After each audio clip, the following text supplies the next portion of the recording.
Hello, everybody. It looks like we've got everybody on the video.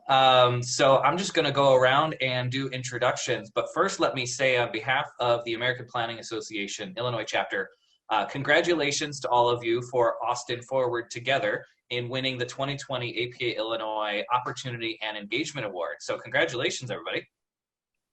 Thank you. Thank you. We've got Darnell Shields. Hello. Hi, everybody. With Austin Coming Together. We have Jake Ament with LISC Chicago. Hey, everyone. And we've got Daryl Washington with Austin Coming Together as well. Good morning, Daryl. Good morning. Hello, everybody. And we've got Ethan Ramsey with Austin Coming Together.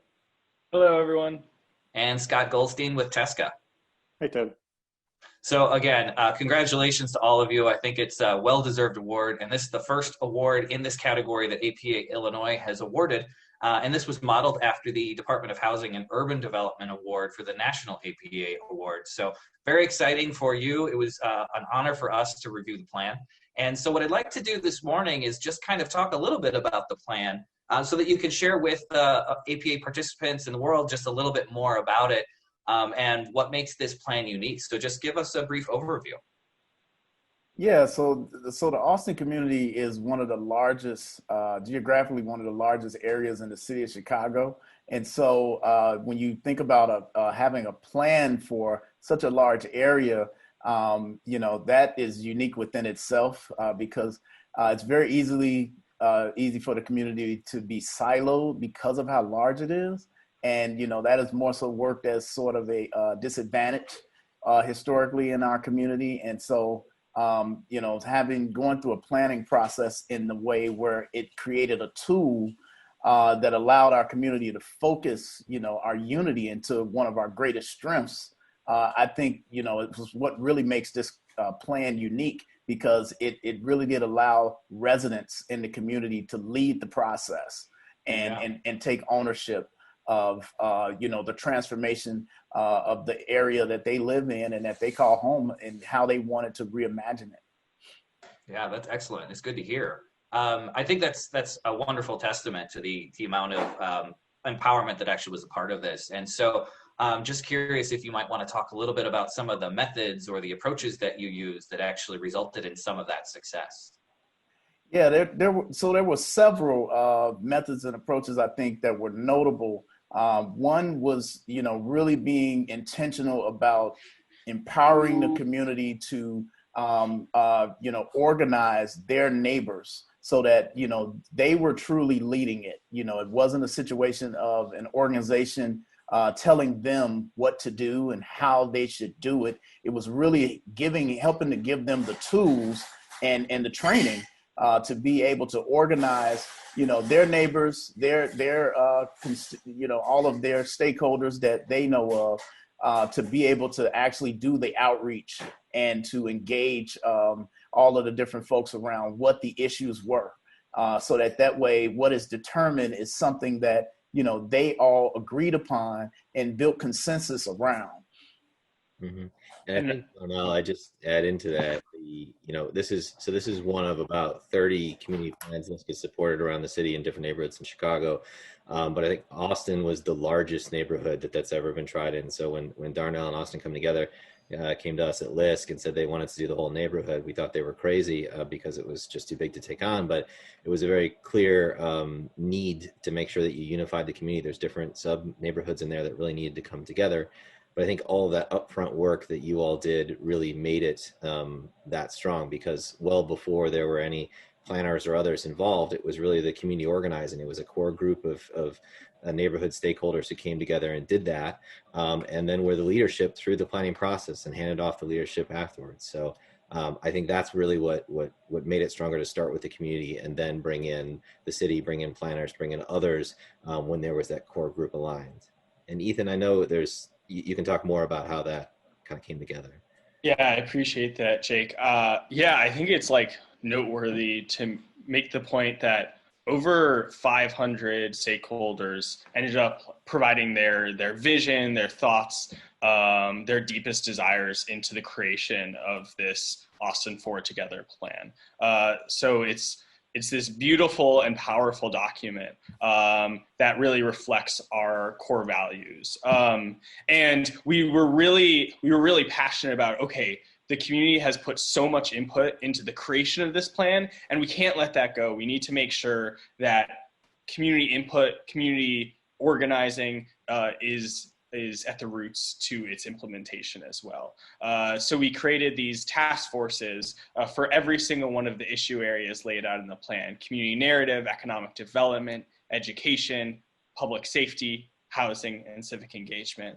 And so we now have over 40 individuals making up chairs and strategy leads, as well as over 45 implementation partners or groups that are committed to addressing actions laid out into the plan. And together we're working collaboratively to figure out how can we think creatively about basically implementing this plan and making it really come to fruition. I think that's fantastic, actually. Very impressive, too. It even leads into my next question. I was going to ask what's next for Austin Forward Together. It sounds like you're already pivoting towards implementation and you hit the ground running. So do you have any comments on kind of where the next steps are? Yeah, so the next steps, and actually these are things that we, are heavily involved in right now, is where we have evolved to. One is, really looking at, how our plan helps to best inform, with public and private investment efforts that are, focused on our neighborhood, in terms of the city with like Invest Southwest and some of the other different things that are happening. This having a plan is very timely because it is allowing the community to be very intentional about informing how those different investments actually roll out and how those projects take shape.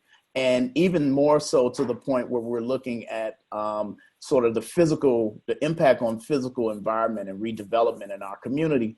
We've actually positioned us to get involved in a very large scale capital competition called the Chicago Prize to be able to take 4 particular focal projects that came through the planning process and be able to propose them as an initiative that would, really galvanize and attract sort of the investment momentum that we would need in the community around, say, redeveloping one of the closed CPS schools in the community into a workforce development center, building onto vacant land, large scale areas of vacant land to be able to create new housing and other types of efforts around that. And so, it's really empowering for the community to be able to look at how they can not only, bring the programming that they need to have within their community, but also how does the community need to transform physically? And what are the types of facilities that need to be built up that would house all of these things and attract the level of investment that we need to make sure that not only these things can be established, but they can be maintained and sustained. I think Darnell summed it up quite well as far as what was going on. The other thing that we're constantly working on and constantly being mindful of is that there's a need to continuously iterate strategically based on what's happening on the ground, be it a crisis that is occurring as something like the pandemic of COVID. And so how does that force us to take a look at the plan and what do we make sure that we need to incorporate into the plan so that things are sustainable long term if and when another crisis occurs? How do we look at what's working and what's not and iterating based off of that? And so making sure that we're continuing on in that way. And also when new partners come along and new people who are residents of the community who want to be supportive of the plan and be a part of its implementation, how do we find the right spaces for them to be a part of that plan as well? Yeah, that's an excellent point. I have one final question for all of you. I don't know if Scott, maybe you want to take this one as the planning technician kind of in this role, but this is the first time that APA Illinois has celebrated plan in this specific category. And I just kind of want to know like how you have any thoughts for APA or planners in kind of empowerment and community plans of this nature. This quality of life plan is unique, so I just thought maybe you could share something for planners who are thinking about this moving forward. Thanks, Tim, and glad to see this award was created, and it's been a pleasure to work with all the people on this call. As you can see, the community led the plan. You know, we have a responsibility as planners that goes to our ethics code to give back to the community, to be part of the decision making, and it's a different role than the traditional planner. We're there to help with the infrastructure, with the drawings, with the ideas, with the market studies, but we're not there to lead the plan. And I think that that's a really important note. There are communities all over Illinois that have disinvested areas, and rather than think about all the problems in that area, turn it around. Think about the assets. Where are the Darnell Shields? Where are the Ethan Ramseys? Where are the Darrell Washingtons? They're in your community. They just need mobilization. I think that's an excellent way to sum that up. To all of you, again, I think that it is no surprise when the jury saw this and said, this is an outstanding example of empowerment and opportunity in this area. So again, on behalf of APA Illinois, congratulations once again on your outstanding achievement, and we look forward to seeing what's next in Austin coming together. So thank you all. I wish you the best, and I certainly look forward to seeing what happens. Thank you. Thank you. Thank you very much.